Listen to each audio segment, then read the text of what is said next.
Pemirsa, kembali di IDX Opening Bell, masih bersama analis Mega Kapital Indonesia, yaitu Lianto Sudarso. Mas Lianto, kita lanjut bahas saham PPKM Mikro darurat ini sudah memasuki hari ke-7 ya. Hari ini sejauh mana kemudian ini berdampak pada saham retail? Ya, saya rasa otomatis untuk saham retail itu sudah mulai performanya kurang bagus ya sejak awal COVID ini dimulai begitu. Nah, tapi memang masih ada beberapa saham retail ini yang memiliki memang laporan keuangannya yang kuat gitu. Nah, jadi tapi kalau secara overall pastinya retail sangat terdampak. Nah, makanya kalau saya boleh suggest kepada investor, nah investor ini harus kembali lagi melihat kalau misalnya mau invest saham ini, make sure dia kondisi keuangannya kuat ya, dari cash-nya, utangnya, ya apakah ada exposure terhadap US dollar atau tidak. Nah, seperti itu saya rasa. Lalu apa saja kemudian saham retail pilihan di saat pandemi seperti sekarang?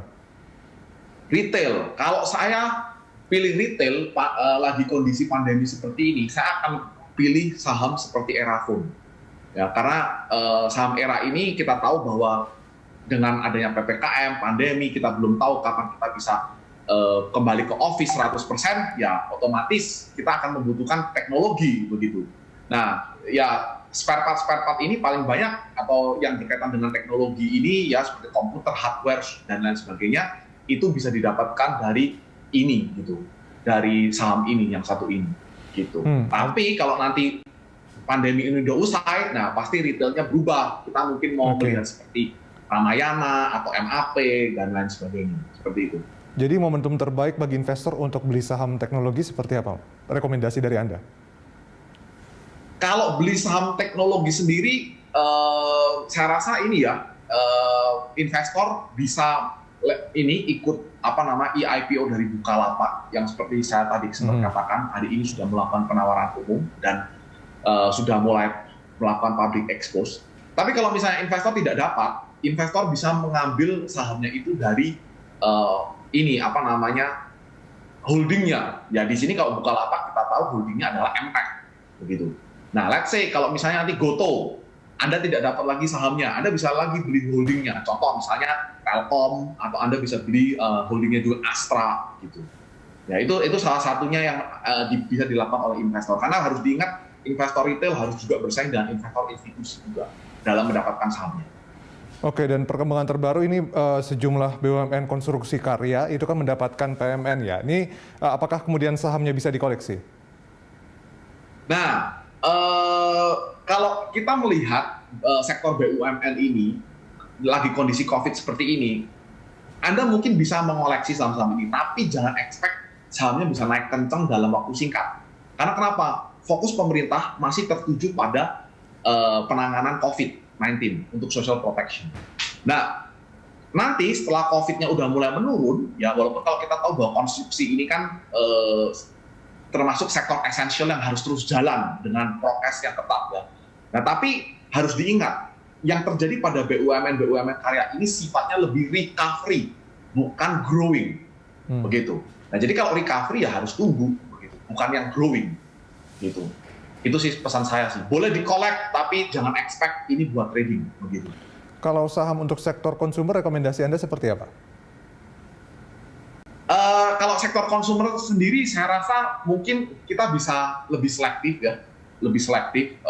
Mungkin kalau menurut saya cukup menarik sekarang untuk dikoleksi itu, otomatis pertama adalah walaupun secara konsumer ya, ini sekarang mereka belum dapat flow-nya dari investor, ya, karena sekarang kan investor lebih fokus ke digital ekonomi yang tanda kutip bisa menjadi proksinya mereka juga, begitu kan.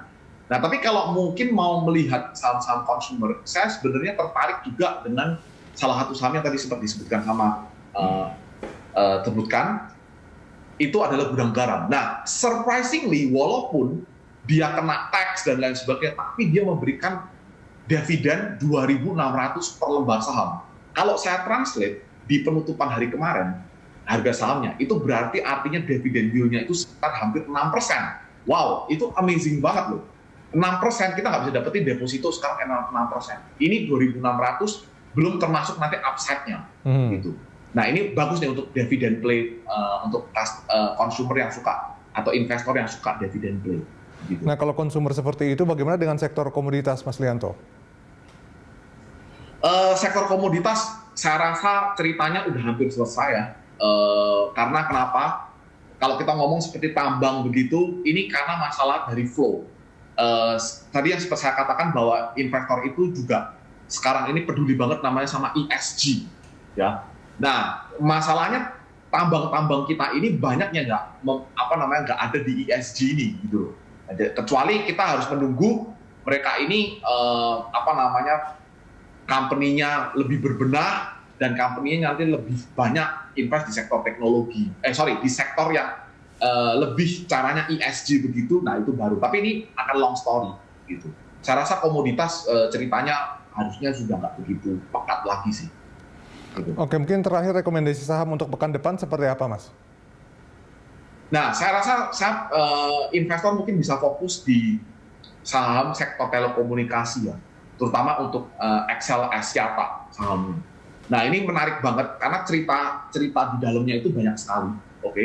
Dari merger, dari mau akuisisi dan lain sebagainya. Tapi yang paling menarik di sini adalah dia itu laporan keuangannya solid, gitu.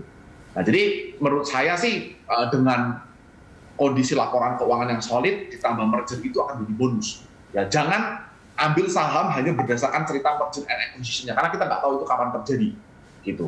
Ya, tapi kalau isi sahamnya busuk, nah itu bisa jadi beli kucing dalam karung, begitu. Sektor telekomunikasi, Mas.